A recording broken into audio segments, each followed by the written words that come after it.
بسم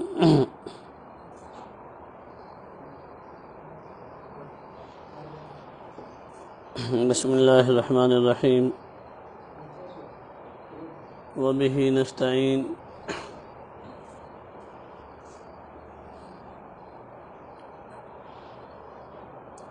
کل آپ حضرات کے سامنے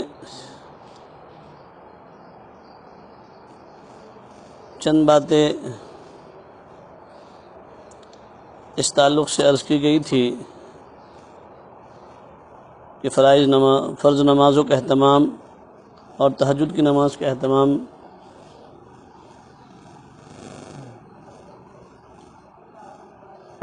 کیا کریں۔ ان نمازوں پر اللہ رب العزت کیا انعامات کے وعدے کر رکھے ہیں، اس تعلق سے چند باتیں آپ حضرات کے سامنے گوش گزار کی گئی تھی۔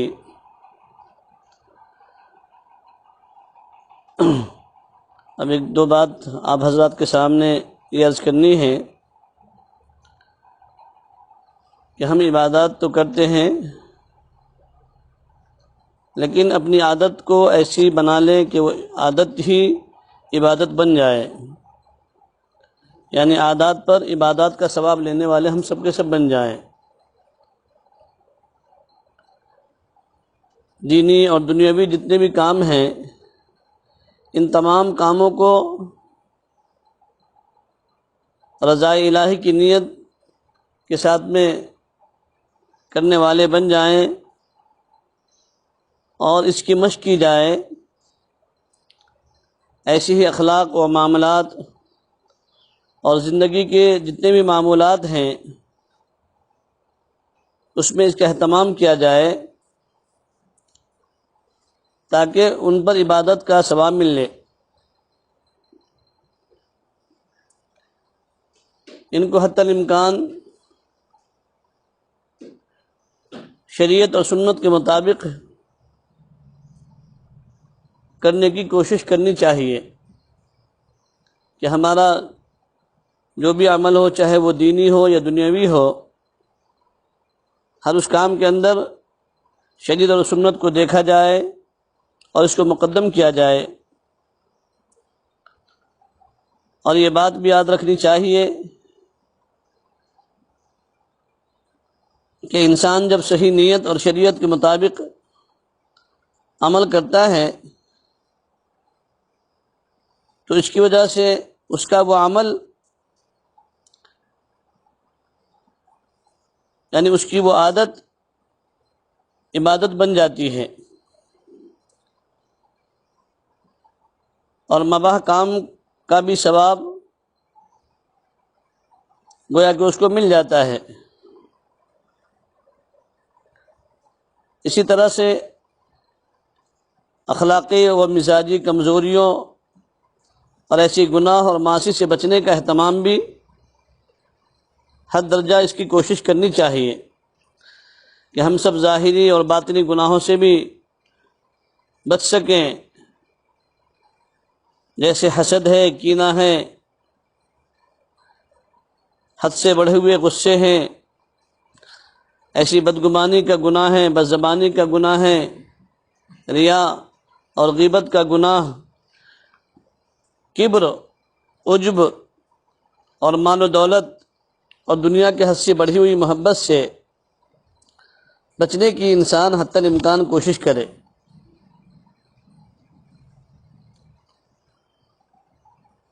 اور اس بات کا بھی استحضار ہمیشہ رہنا چاہیے کہ ہمیں اللہ دیکھ رہے ہیں، اللہ تعالیٰ کی نافرمانی اور گناہ کے ساتھ کوئی بھی شخص، کوئی بھی انسان، کوئی بھی مرد اور کوئی بھی عورت اللہ کا ولی اور اللہ کا نیک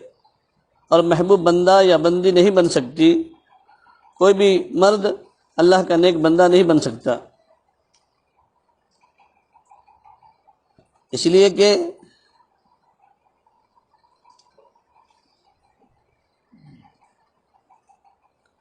اللہ کی نافرمانی انسان کو اللہ سے دور کر دیتی ہے اور یہ بات بھی یاد رکھنے کی ہے کہ انسان بعض مرتبہ اوراد و وظائف تو کر لیتا ہے، معمولات کی پابندی بھی کر لیتا ہے، ہاں صحت قوت کے اعتبار سے کمی بیشی ہو جائے یہ بات الگ ہے، لیکن معاملات کی صفائی میں اکثر ہماری کوتاہی اور سستی ہو جاتی ہے۔ اس لیے معاملات کی صفائی اور معاشرت کی پاکیزگی اور کریکٹر یعنی اخلاق کی درستگی کا اہتمام ہر انسان کے لیے ہر حالت میں ضروری ہے۔ عام طور پر ہوتا یہی ہے کہ ہم سب عبادات اور معمولات کا تو اہتمام کر لیتے ہیں، لیکن معاملات کی صفائی اور معاشرت کی اچھائی کا اہتمام ہم سے نہیں ہو پاتا۔ حالانکہ جس طرح شریعت کے احکام عبادات سے متعلق ہیں، ویسے ہی معاملات معاشرت اور اخلاق سے بھی متعلق ہیں، اور ان کے مسائل اور احکام علماء کرام سے معلوم کرنا چاہیے اور اس پر عمل کرنا چاہیے۔ اسی کے ساتھ ساتھ ایک ضروری بات یہ ہے کہ انسان جن چیزوں سے، جن امور سے، جن کاموں سے توبہ کر لے، ان سے بچنے کا بہت زیادہ اہتمام کرنا چاہیے۔ اگر کوئی لغزش ہو جائے، کوئی خطا ہو جائے، کوئی گناہ ہو جائے، تو دوبارہ اس سے جلد از جلد توبہ کرنی چاہیے۔ اگر عبادات واجبہ، نماز ہے، روزہ ہے وغیرہ یہ سب چیزیں فوت ہو جائے تو ان کو ادا کرنے کی کوشش کرنی چاہیے اور ادا کرنا شروع کر دینا چاہیے، کیونکہ توبہ سے وقت پر ادا نہ کرنے کا گناہ تو معاف ہو جاتا ہے۔ اور ایک بات ہمیشہ یاد رکھیں کہ توبہ سے گناہ معاف ہوتے ہیں، عمل معاف نہیں ہوتا۔ نماز اگر ہماری قضا ہو گئی ہے، اگر ہمارے ذمے کوئی نماز باقی رہ گئی، کوئی روزہ باقی رہ گیا، یا کسی کے حقوق باقی ہمارے ذمے رہ گئے، تو جب تک کہ انسان اس فرائض کو انجام نہیں دے گا، اس وقت تک کہ وہ اس سے معاف نہیں ہوں گے۔ ہاں توبہ سے صرف گناہ معاف ہو سکتے ہیں، عمل معاف نہیں ہو سکتا۔ روزہ ہے تو اس روزے، اگر روزہ قضا ہو گیا ہے، تندرست آپ ہو گئے بعد میں، تو اس کی قضا کرنی پڑے گی، نہیں تو آخر درجے میں اس کا کم سے کم فدیہ تو دینا پڑے گا۔ نماز ذمہ باقی رہ گئی تھی تو ہماری ذمہ داری ہے کہ ہم اس نماز کی قضا کریں، اس کی تکمیل کر لیں۔ اور اگر آخر حد تک کوشش کرنے کے باوجود اگر ان نمازوں کا اہتمام، ان نمازوں کو ہم ادا نہیں کر سکیں، تو پھر ان نمازوں کا فدیہ بھی ہمیں دینا ہی پڑے گا۔ صرف توبہ کرنے سے وہ گناہ ہم سے ساقط نہیں ہوگا، بلکہ وہ گناہ باقی رہے گا۔ اور خاص طور سے حقوق کے معاملے میں تو انسان کو بہت زیادہ ڈرنا چاہیے۔ اگر بندوں کے حقوق ہم پر باقی ہیں، چاہے وہ جانی حقوق ہو یا مالی حقوق ہو، اگر یہ فوت ہو جائیں تو ان کو ادا کرنے کی فکر میں انسان کو لگنا چاہیے۔ یا تو وہ حقوق والوں سے، اہل حقوق سے معاف کرائے، یا ان کے حقوق کو ادا کرے، کیونکہ بغیر مخلوق کا حق ادا کیے ہوئے اگر انسان ساری زندگی عمر بھر ریاضات اور مجاہدات کرتا رہے گا تو ہرگز مقصود حقیقی تک نہیں پہنچ سکتا۔ اس کے لیے حتی الامکان ان باتوں کی کوشش کرنی چاہیے۔ اس کے بغیر کوئی انسان ولی کامل نہیں بن سکتا، کوئی انسان اللہ کا محبوب بندہ نہیں بن سکتا۔ اور جانی حقوق میں کیا چیز ہے؟ مسلمانوں کی آبرو ریزی، علماء کرام کی اہانت، ایسے ہی کسی کو سب و شتم کرنا یعنی گالم گلوچ کرنا، کسی کی غیبت کرنا، چغل خوری کرنا، یہ ساری چیزیں اس کے اندر شامل ہیں جانی حقوق کے اندر۔ اور مالی حقوق میں کیا ہے کہ کسی کے حق دبا لیا، یعنی کسی کی زمین دبا لی ہے نا، کسی کے پیسے رکھ لیے، اور قانون کے آڑ لے کر، قانون کا سہارا لے کر کوئی انسان کسی صاحب حق کا حق ادا نہ کیا، ایسے ہی ترکے کے اندر سے بہنوں کو حق نہیں دیا ہے نا، بیٹوں کو حق نہیں دیا، اور خرید و فروخت میں دھوکہ دے دیا، اور اپنی گویا کے عہدے کے زور سے، طاقت کے زور سے دوسروں کی زمین جائیداد کو غصب کر لیا، تو یہ ساری کی ساری چیزیں مالی حقوق کے اندر داخل ہیں۔ اس لیے حتی الامکان ہر ایک انسان کو ان چیزوں کو ادا کرنے کی کوشش کرنی چاہیے، ورنہ یہ گناہ ایسے ہیں کہ ہماری ساری عبادات ایک طرف اور یہ حقوق ایک طرف، اگر کسی ایک کا حق بھی ہمارے ذمہ باقی رہ گیا تو ہماری ساری نیکیاں، ساری عبادات کا ثواب اس کے نام اعمال میں چلا جائے گا، جس کا ہم نے حق دبا لیا ہے یا جس کا ہم نے حق کو غصب کر لیا ہے، زمین جائیداد اس کی غصب کر لی ہے۔ اللہ کے نبی علیہ الصلوۃ والسلام فرماتے ہیں کہ اگر دنیا میں کسی انسان نے کسی کی ایک بالشت بھی زمین غصب کر لی ہوگی تو کل کو قیامت کے میدان میں اللہ رب العزت ساتوں زمین اور ساتوں آسمان کو اس کے گلے کا طوق بنا دیں گے، اور وہ گویا کہ سانپ کی شکل میں طوق گلے کا سانپ بن جائے گا، گلے کا طوق بن جائیں گا، اور کہے گا کہ اللہ رب العزت نے مجھے تجھ پر مسلط کیا ہے کہ میں تجھے فلاں کے مال غصب کرنے کی وجہ سے تجھے ڈستا رہوں اور تجھے تکلیف اور عذاب دیتا رہوں۔ اللہ اس سے ہم سب کی حفاظت فرمائے، اور اہانت علم، اہانت علماء اور مسلمانوں کی آبرو ریزی سے اللہ تبارک و تعالی ہم سب کی حفاظت فرمائے، اور ہماری ہر عادات کو عبادات بنا دے۔ اللہ رب العزت ہم سب کو عمل کی توفیق نصیب فرمائے۔ وآخر دعوانا ان الحمد للہ رب العالمین۔ دعا کر لیں۔ سبحان ربی العلی الوہاب، یا رب صلی وسلم دائما ابدا علی حبیبک خیر الخلق کلہم، اللہم صلی علی سیدنا محمد وعلی آل سیدنا محمد وبارک وسلم۔ ربنا ظلمنا انفسنا وان لم تغفر لنا وترحمنا لنكونن من الخاسرین۔ ربنا آتنا فی الدنیا حسنہ وفی الآخرۃ حسنۃ وقنا عذاب النار۔ ربنا لا تزغ قلوبنا بعد إذ هديتنا وهب لنا من لدنك رحمة إنك أنت الوهاب، يا حنان يا منان يا ذا القوة المتين ويا أكرم الأكرمين ويا راحم المساكين ويا ذا الجلال والإكرام۔ یا اللہ ہمارے گناہوں کو معاف فرما، یا اللہ خطاؤں سے درگزر فرما، یا اللہ تمام سیئات کو حسنات سے مبدل فرما۔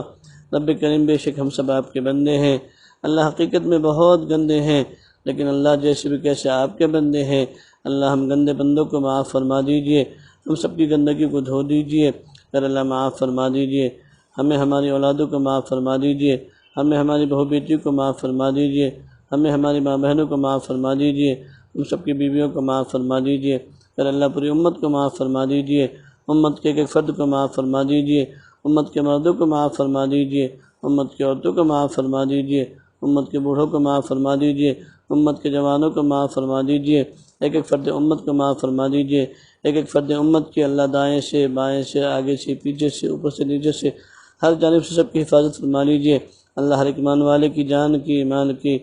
عزت کی، آبرو کی، دکان کی، مکان کی، کاروبار کی سب کی حفاظت فرما لیجئے۔ پھر اللہ سب کی حفاظت فرما لیجئے، پھر اللہ سب کو اپنی حفظ و امان میں جگہ عطا فرما دیجئے۔ پھر اللہ جو آپ کی حفاظت میں آ جاتا ہے وہ محفوظ بھی ہو جاتا ہے، مامون بھی ہو جاتا ہے۔ اللہ ہم سب کو مامون بھی فرما دیجئے، محفوظ بھی فرما لیجئے، ہم سب کی تمام پریشانیوں کو دور فرما دیجئے۔ اللہ ہمارے گناہوں کی نحوست کی وجہ سے اللہ ہم پر اس عذاب کو مسلط نہ فرمائیے، اللہ اس عذاب کو ہم سب سے اٹھا لیجئے، اللہ تعالیٰ نے کے فیصلے فرما دیجئے۔ اللہ اس وقت میں ساری انسانیت پریشان ہے، اللہ سب کی پریشانیوں کو دور فرما دیجئے، خصوصاً امت مسلمہ کی پریشانیوں کو دور فرما دیجئے۔ امت مسلمہ کی جان کی، مال کی، عزت کی، آبرو کی، دکان کی، مکان کی، کاروبار کی حفاظت فرما لیجئے۔ پھر اللہ سب کی حفاظت فرما لیجئے، ہم سب کو پوری امت کو معاف فرما دیجئے، امت کی بگڑی بنانے کے فیصلے فرما دیجئے۔ پیارے اللہ معافی کے لائق نہیں پھر بھی معاف فرما دیجئے، اللہ مغفرت کے لائق نہیں پھر بھی مغفرت فرما دیجئے، اللہ امت مسلمہ کی مغفرت فرما دیجئے، تمام عالم کے مرحومین کی مغفرت فرما دیجئے، اللہ ہمارے عزیز و اقارب کے رشتہ داروں کی، خاندان والوں کی سب کی مغفرت فرما دیجئے، اللہ سب کی مغفرت فرما دیجئے، اعزاء اقربا کی مغفرت فرما دیجئے، ہمارے مشائخ اساتذہ کی مغفرت فرما دیجئے، اللہ ہمارے آباء و اجداد کی مغفرت فرما دیجئے، اللہ بھائی بلال کی مغفرت فرما دیجئے، اور اللہ مولانا عبد المومن صاحب کی مغفرت فرما دیجئے، ان کے درجات کو بلند فرما دیجئے، حضرت مولانا شہاب الدین صاحب، حضرت مولانا سالم صاحب، ہمارے حضرت بلگامی رحمۃ اللہ علیہ سب کی مغفرت فرما دیجئے، اللہ ہمارے آباء و اجداد کی مغفرت فرما دیجئے، جتنے ہمارے اعزاء و اقربا میں سے، خاندان والوں میں سے دنیا سے جا چکے ہیں، سب کی مغفرت فرما دیجئے، سب کے درجات کو بلند فرما دیجئے، کہ اللہ بری رات سے، بری بات سے، برے انجام سے ہم سب کی حفاظت فرما لیجئے، سوء خاتمہ سے حفاظت فرما لیجئے، کہ اللہ سوء خاتمہ سے حفاظت فرما لیجئے، اللہ ہمیں مانگنا نہیں آتا، مانگنے کا ڈھنگ اور سلیقہ عطا فرما دیجئے، اللہ ہمارے تمام مشائخ قابلین کی عمر میں برکت عطا فرما دیجئے، جو حیات ہیں اللہ ان کی عمر کو دراز فرمائیے، اللہ ان کی عمر میں برکت عطا فرمائیے، ان کے کاموں میں برکت عطا فرمائیے، ان کے وقت میں برکت عطا فرمائیے، اللہ خصوصاً ہمارے حضرت جی پیر صاحب دامت برکاتہ ان کی عمر کو دراز فرمائیے، ان کو صحت کاملہ عاجلہ دائمہ مستمرہ نصیب فرمائیے، اللہ ہمارے حضرت جی کے تمام خلفاؤں کی عمر میں برکت عطا فرمائیے، اللہ ان کے فیض و برکات سے پوری امت کو مستفیض فرمائیے، اللہ ان سب کو ہمت، قوت، طاقت عطا فرمائیے، اللہ سب کے عمر میں برکت عطا فرمائیے، عمل میں برکت عطا فرمائیے، وقت میں برکت عطا فرمائیے، کاموں میں برکت عطا فرمائیے، اللہ سب کو قبول فرمائیے، اللہ امت کے بیماروں کو شفا عطا فرمائیے، جو بیمار جہاں سب کو شفا عطا فرمائیے، اللہ ہمارے بھائی عبدالرحیم صاحب کننے اللہ وہ بیمار ہیں ان کو شفا عطا فرمائیے، کہ اللہ افسر بھائی کو بھی شفا عطا فرمائیے، اسلم بھائی کو ان کے اہل کو بھی شفا عطا فرمائیے، اللہ ایک ساتھی کا مولا کریم میسج آیا ہے کہ اللہ ان کی جو بھی بچی بیمار ہے اللہ ان کو شفا عطا فرما دیجئے، جو بھی جہاں جہاں امت مسلمہ میں بیمار ہے سب کو صحت کاملہ عاجلہ دائمہ مستمرہ نصیب فرما دیجئے، اللہ سب کی پریشانی کو دور فرما دیجئے، سب کی مغفرت فرما دیجئے، جب تک دنیا میں رکھیے اسلام پر زندہ رکھیے، جب خاتمہ ایمان پر خاتمہ فرمائیے، کہ اللہ جمعہ کے دن کی موت نصیب فرمائیے، رمضان مبارک کی موت نصیب فرمائیے، مدینہ پاک کی موت نصیب فرمائیے، جنت البقیع میں پیارا آقا صلی اللہ علیہ وسلم کے خدمت نعمت فرما نصیب فرمائیے، اللہ ہمیں پوری عمر کو بار بار حج بیت اللہ نصیب فرمائیے، عمرہ نصیب فرمائیے، نبی پاک صلی اللہ علیہ وسلم کے روضہ طاہرہ کا دیدار نصیب فرمائیے، اللہ ہمارے تمام گناہوں کو معاف فرما دیجئے، خطاؤں سے درگزر فرما دیجئے، اللہ ہمارے تمام محسن معاونین کی تمام جائز تمنا کو پورا فرما دیجئے، اللہ اس دعا کے اوپر جتنے دور دراز اللہ بھائی بہنیں بیٹھی ہوئی ہیں، اللہ جو ہمارے بھائی بیٹھے ہوئے اس دعا کے اوپر آمین کہہ رہے ہیں، سب کی جائز تمنا کو پورا فرما دیجئے، سب کے مقاصد حسنہ میں کامیابی عطا فرما دیجئے، سب کی تمام پریشانی کو دور فرما دیجئے، راحت سکون عطا فرما دیجئے، اطمینان عطا فرما دیجئے، رمضان کی تمام مبارک ساعتوں سے، اللہ مبارک ایام سے، اللہ مبارک گھڑیوں سے مولا کریم ہم سب کو پوری امت کو مالا مال فرما دیجئے، اللہ اس کی تمام خوبیوں سے مالا مال فرما دیجئے، اور ماہ مبارک کی قدردانی کی ہم سب کو توفیق عطا فرمائیے، روزوں کی قدردانی کی توفیق عطا فرمائیے، تراویح کی قدردانی کی توفیق عطا فرمائیے، بچے کھچے جو ایام ہیں مولا اس پورے ایام کی قدردانی کرنے کی توفیق نصیب فرمائیے، اللہ بری موت سے ہماری حفاظت فرمائیے، سوء خاتمہ سے حفاظت فرمائیے، ہم سب کا خاتمہ بالخیر فرمائیے، مرنے سے پہلے سچی پکی توبہ کی توفیق نصیب فرمائیے، ربنا تقبل منا انك انت السميع العليم وتب علينا انك انت التواب الرحيم سبحان ربك رب العزة عما يصفون وسلام على المرسلين والحمد لله